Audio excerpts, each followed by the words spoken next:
Welcome to Teamwork on the Shop Floor. In these 3 videos, we want to take a close look at one of the most difficult tasks faced by anyone in a supervisory capacity, dealing with problems to do with communication and human relations within the team. It is a real challenge to find effective ways of uncovering problem areas, discover what everyone is really thinking, and know how to balance conflicting ideas. It demands sensitivity and flexibility, but the results can include the development of a really positive attitude in the whole team, more job satisfaction, and great improvements to the whole work process. In fact, we want to show how the workplace can be truly energized.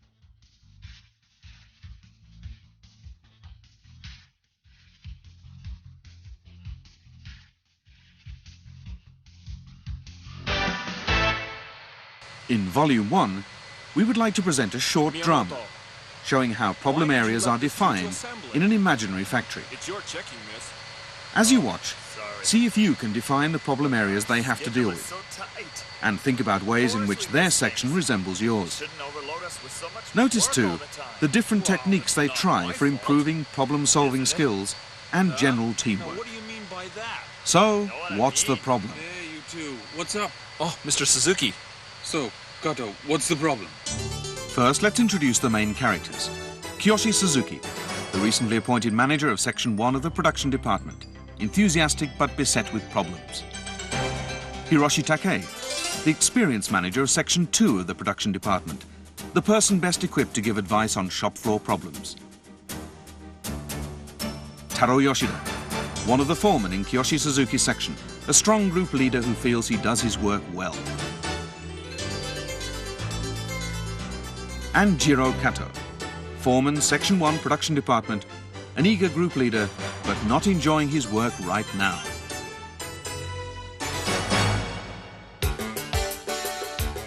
Just 6 months have passed since I was promoted to my present position as manager of the number 1 section of the production department.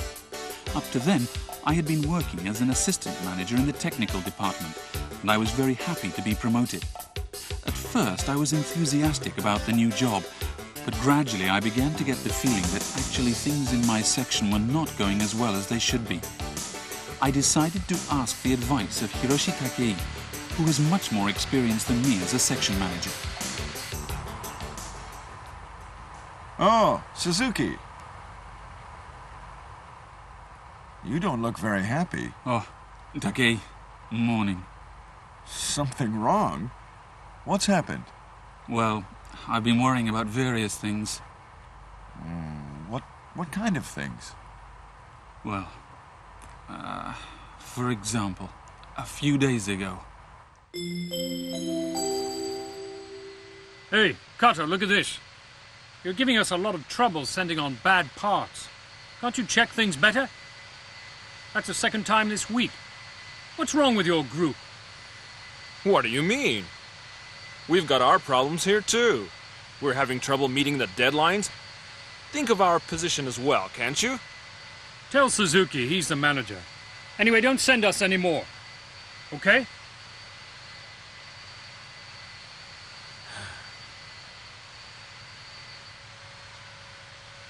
Miyamoto, why did you let this through to assembly? It's your checking, miss. Oh, sorry. But our schedule is so tight. Of course we miss things. You shouldn't overload us with so much work all the time. Well, it's not my fault. Isn't it? Huh? Now, what do you mean by that? You know what I mean. Hey, you two. What's up? Oh, Mr. Suzuki. So, Kato, what's the problem? Well, we sent on another faulty part, and assembly's been complaining. It looks like Miyamoto's fault. He checks the parts. Miyamoto, your work's very important, so be more careful in future, okay? Okay. It was like that.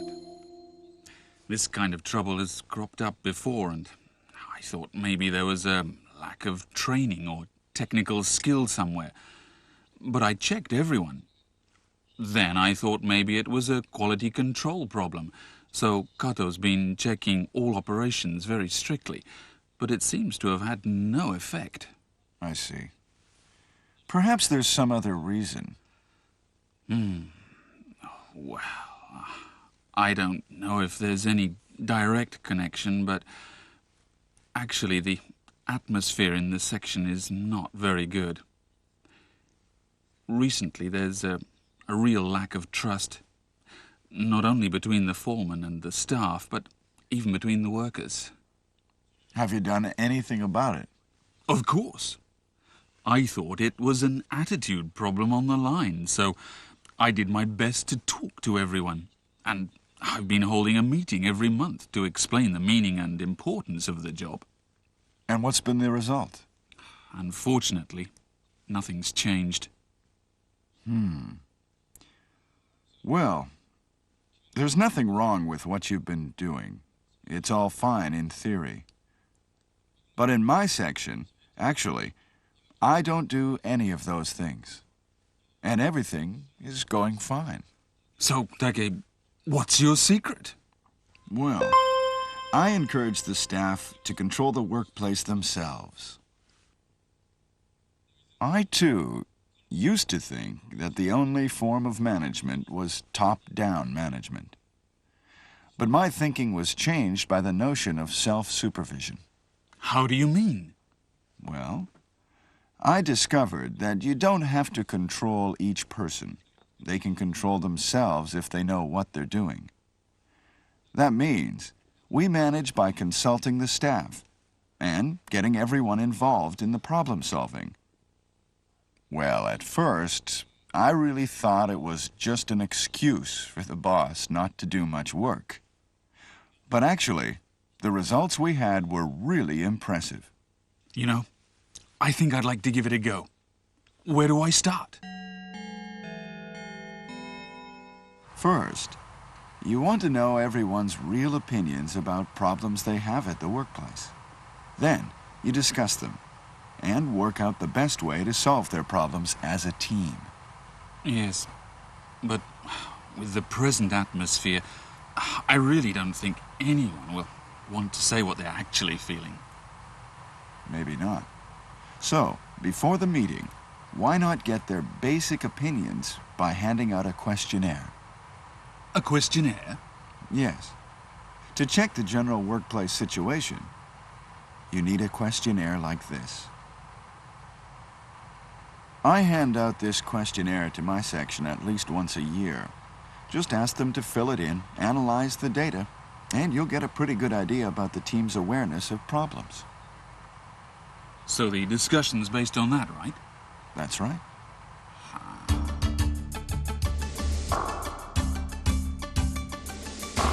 So I decided to give it a try.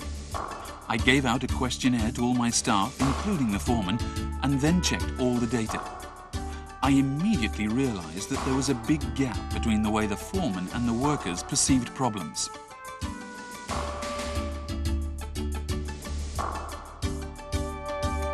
I decided to call the foreman in to hear their opinions about the results. Looking at these results, I don't think anyone really took this very seriously. You asked them what they thought, and they just let off steam. I reckon the real situation's a lot different. I don't think we should worry about it too much. I think the same. This seems to be saying that we don't take much notice of any of the workers' opinions. But as you know, that just isn't true. We all know we're doing our work properly, but the staff just doesn't realize it. So I don't think this survey proves much, actually. So, you're saying these results don't show the way things really are? Yes, that's right. Mr. Takei, what do you think? There's a very important point to remember here, and that's how you interpret the data from the questionnaire. I don't want to say this, but I think you've got it all wrong. Oh? In what way? You two are ignoring the real problems and complaints that the staff have. You see, their behavior on the job site isn't based on abstract standards, but on how they feel about the things that go on every day on the job.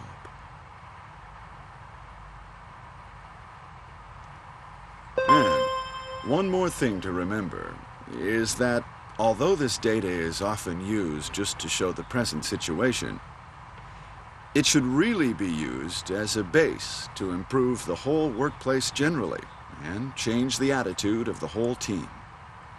So, from that point of view, could you reconsider the data? Right. Morning. Can I have a word? Sure, have a seat. What happened after I left? Well, that's what I want to talk about. You see, I gave them both my frank opinions, but they weren't very happy.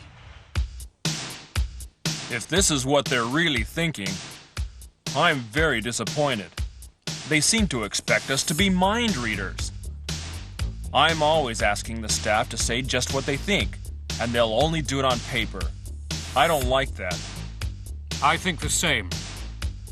And another thing, since we're all talking frankly, I think there's a problem at the management level. What I mean is, of course, the young staff now are often selfish and don't take responsibility. But I also think the management is demanding the impossible.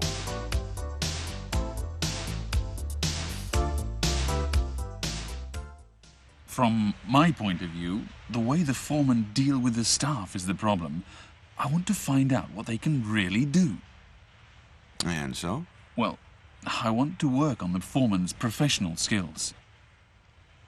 I don't think anything will change, even if you do. It seems to me that really you're very vague about what should be done. I don't think so. I don't regard developing skills as a vague move, if that's the problem. But why do you think that is the problem? I'd have thought you knew very well that skills development can't solve everything just like that. Don't you remember when you came to talk to me about the product quality problem? You said that you didn't think there was anything wrong with your team's ability. Well, listening to what you're saying now, I realize that you and your foreman have something in common. Do you know what that might be? No, I don't know. Well, you're putting the blame on everything, from the quality and character of the staff to recent social trends. But if you think about it a bit, there's not much you can do to change them, really, is there? You'll never move forward if you think like that. You've got to change your viewpoint. Now, if you think from another perspective, you can influence both your team's awareness and their behavior. Another perspective? Yes, you've got to try to grasp the reasons for the staff's behavior by looking at the organization, the team's ability, and also the general workplace atmosphere. Then you can improve teamwork. I see what you mean. I've got a diagram I picked up at a seminar on this exact problem last month. Take a look. Right. Now, as you can see, even if the factors in Box A amount to 80% of the total, they're largely beyond our control. But as supervisors, we can do something positive about the factors in Box B. For improving teamwork and energizing the workplace, we have to remember that organization, skills, and atmosphere are all interconnected, and by improving them all, you can really increase the strength of the team. I see. So to consider what measures I should take, I'll think carefully about those points. I think you've got the idea. But don't try to do everything all by yourself. You will have to play the main role, of course, but if you don't get the participation of all the members of the team, you'll never make much progress. What's very clear from the data is the lack of communication and trust between the bosses and the staff. So don't do everything from the top down. If you work with the whole team, you can create better two-way communication and build a more trusting relationship. I see. Thanks for your help. No. I hope it works. Mr. Takei, you told us that improving the workplace starts with sharing the problems. But why did you suggest that we should give out this questionnaire first? Well, to find out the team's true feelings and listen to everyone equally. It takes a lot of courage to raise problems, you know. Ordinary meetings only give us surface impressions and really don't tell us very much. So I suggested the questionnaire. But looking at the results here, it looks as though you wanted to get complaints rather than true feelings. That's right. But what do we have to do next? Well, the next thing we have to do is to give some feedback on the data to everyone. That means analyzing the data and having frank discussions all around. In other words, sharing the problems together. Looking at the results, there seem to be 4 main problems. You can't talk freely. It's difficult to point out problems frankly. There's a low level of trust, and opinions don't get transferred upwards. These are the points for the meeting, aren't they? Maybe so. It sounds very interesting. But I suppose we'd better go and discuss it with Mr. Suzuki first. Okay, but there are several important points to remember, so I'll come with you. Good. At last we were ready for the data feedback meeting. We got everyone together and asked Hiroshi Takei to act as an observer. We are going to hand out the results of the questionnaire you all filled in the other day, and using those as a base, we'd like to discuss today the problems that came up, and also what solutions we can think of to improve the general situation. After the meeting, we can then sort out particular tasks for everyone to be involved in. Because we want to make this a chance for frank opinions, please feel free to say whatever you like, and even make comments about my way of dealing with things if you like.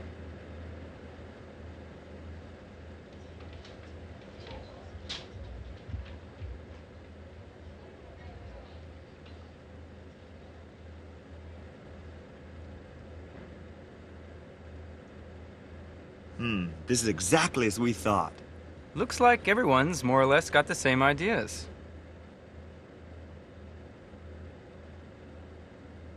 But nobody seemed very willing to give any opinions. Hey, what's happening? Shh! All we got in half an hour were a few odd comments, but nothing like real opinions. It was obvious that nothing much was going to happen, so eventually we decided to stop the meeting. I took Takei's advice and suggested that all the members except the foreman should be divided up into small groups, which would have a meeting to discuss problems and report back to us by the end of the month. Everyone agreed to this.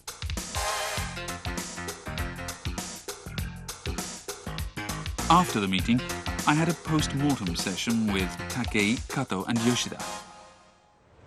Well, didn't go very well, did it? Well, these things happen. But I'm wondering if they'll ever tell us what they're really thinking. Oh yes, they will. Don't worry. Do you say that from experience? Yes, partly. In what way? Well, it's like this. Today we combined a feedback meeting with a general discussion meeting. Unfortunately, no opinions emerged. The staff couldn't speak frankly in front of you two, but they're aware now of the situation. So I suggested forming small diagnostic groups. It's another way of trying to get a response and may work with your section. It's easier to speak up in small meetings. But do you think they'll really work? Yes, they usually do. Think of it like this. The workers are like doctors. They have to examine the patient to find out what's wrong and decide what treatment is needed. The good thing is that, although careful preparation is needed, they're easy to set up. And in fact, they involve much less work than a questionnaire does. However, unless the meetings are well organized, some people will still feel inhibited. So, you have to choose your meeting style according to the workplace situation and the people involved. Since we began dealing with ways to energize the workplace, I'd noticed a positive improvement in the workplace environment and the behavior of all my staff. We organized a series of small group discussions, and my foreman got more and more enthusiastic about developments. Actually, we want to ask your advice. Sure, what about?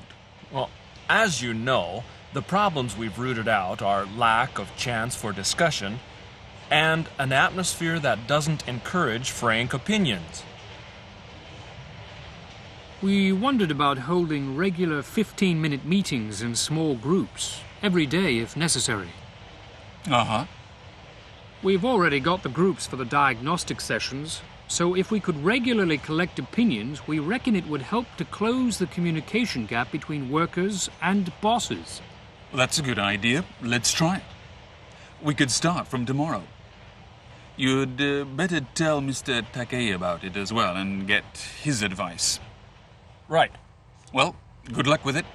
Okay.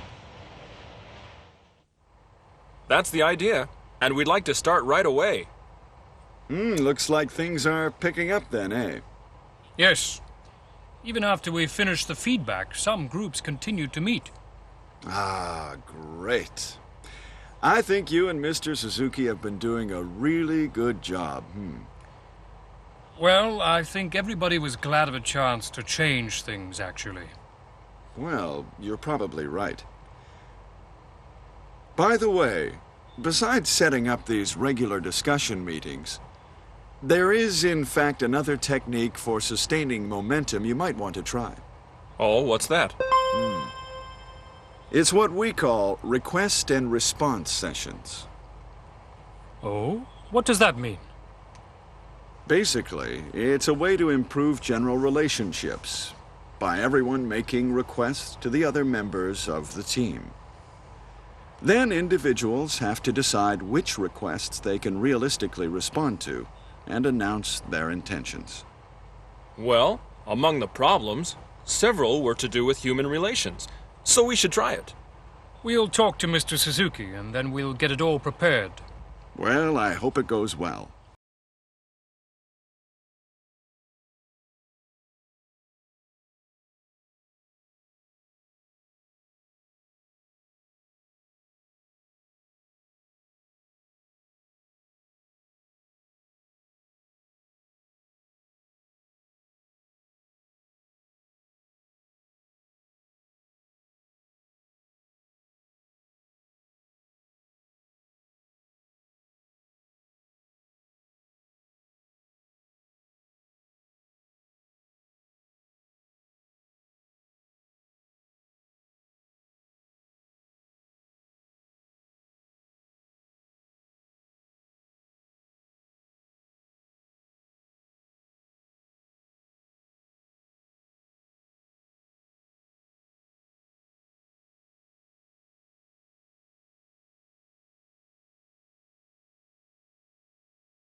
You see, when some new order comes in, we're really pressed to meet the deadlines. I'd like to get the help of Yoshida's team if I can. Is that possible? Yes, of course. But from now, you can arrange it directly with Yoshida, foreman to foreman. All I want to know is the results of the arrangement. I see. Okay. Thanks very much.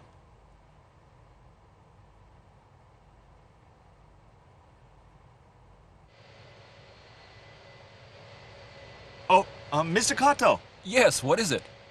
did they repair that machine I gave you this morning? Ah, it'll be ready this evening. Oh, good.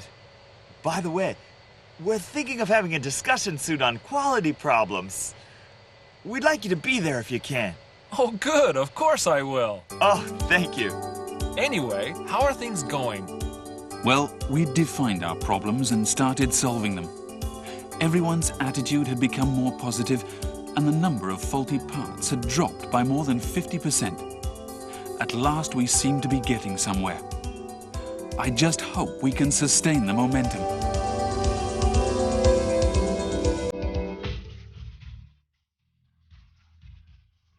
that's the end of the story.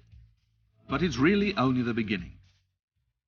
We hope that these scenes have given you some ideas as to how you can improve your own flexibility and sensitivity towards all the members of your team, so that you can begin to discover the real problems that you might have in your workplace, and then set about solving them through proper teamwork. If everyone works together to improve communication, upgrade ability, and create a better working atmosphere, then self-supervision will increase. And that can lead to higher productivity, more satisfaction in the team, and a general feeling that a worthwhile job is being done well. In volumes 2 and 3, we'll examine in detail all the important troubleshooting techniques that you have just seen a glimpse of in the story.